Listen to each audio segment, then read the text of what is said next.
What an exciting time!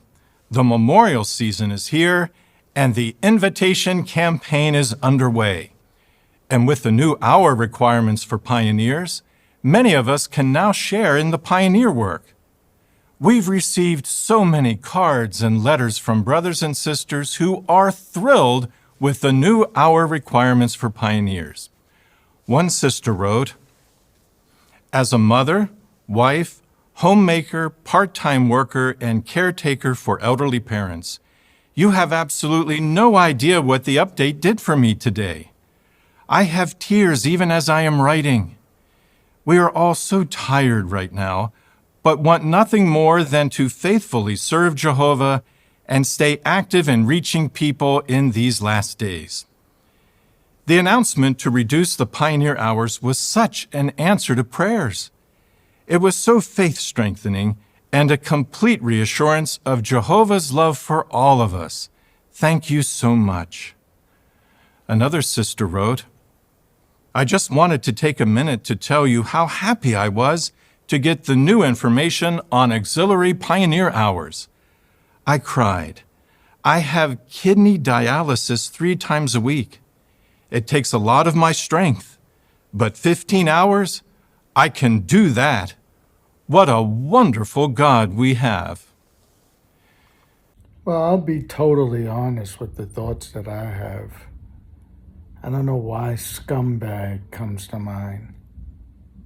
Because if that was someone writing to their employer, and rather than their employer saying, "Oh, you're tired, and you do this, and you do that for us, and you are a caretaker for elderly people. Why don't you take some time off? Why don't you regroup, right? You got vacation time? Take some time off, right?" Even the worst of employers sometimes may do that. Then you get another one that says, "I cried." By the way, both cried, right? I cried because I get dialysis 3 times a week, not once, not twice, 3 times a week. And from the people that I know that get dialysis, it's draining, right? Literally, pun intended, draining and tiring after people are tired after. And scumbags say, "We gave you new hours. You should be able to do that. How about this? How about cutting those hours down to nothing?" Right? Because I'm sure those 2 sisters who cried, that's how passionate they felt about this situation and conflicted, thinking that they have to serve some way,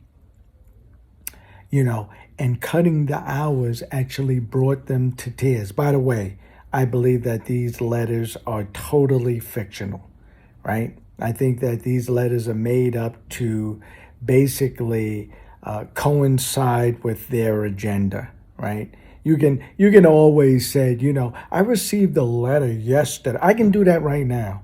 I received a letter yesterday that said, "Sean, you should really start charging people more for, the mugs that you sell." I got letters where people saying, "Your mugs are too cheap.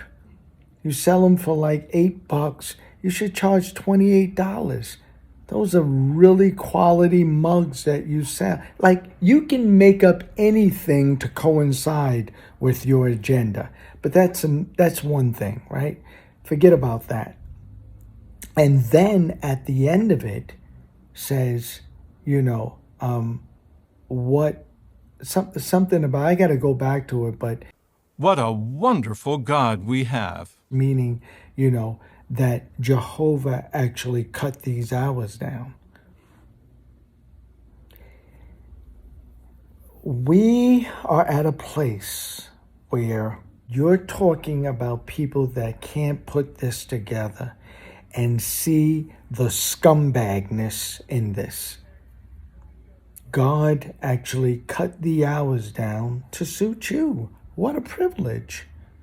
God said, cut it down to 15. 15. Cut it down. Why? It is outrageous. It is outrageous to think that God is actually involved in your hours, right?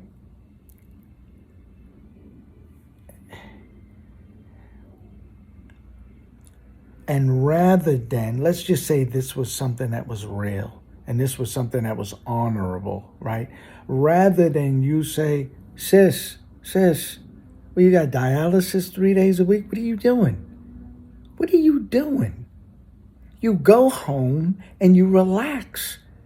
And I mean, if you want to do so, that's up to you. That's up to you. You put in work. You did stuff for all these years. You put in work all these years. It's up to you. But if you want to do something, do it remotely. What do you, like, you know?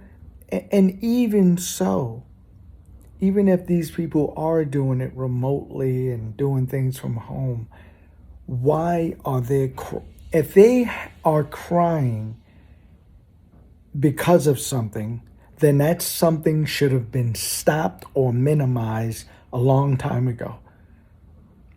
If I'm being worked a certain amount of hours and then those hours are cut and that brings me to tears, I'm like, oh my God, like, thank you so much for cutting my hours down. I was so tired.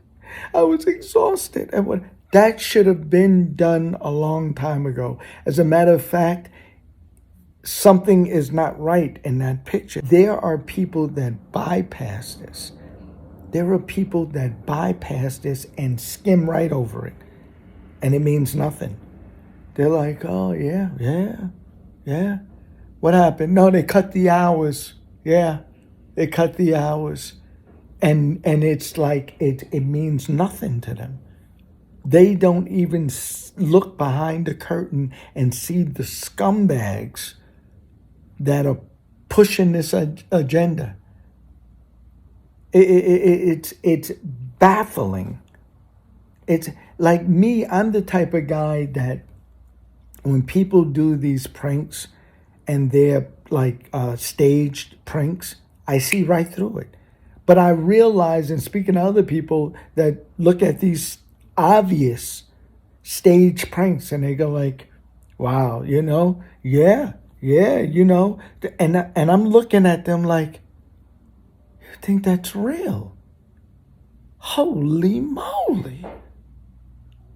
So we have these people in the world and this is what they prey on.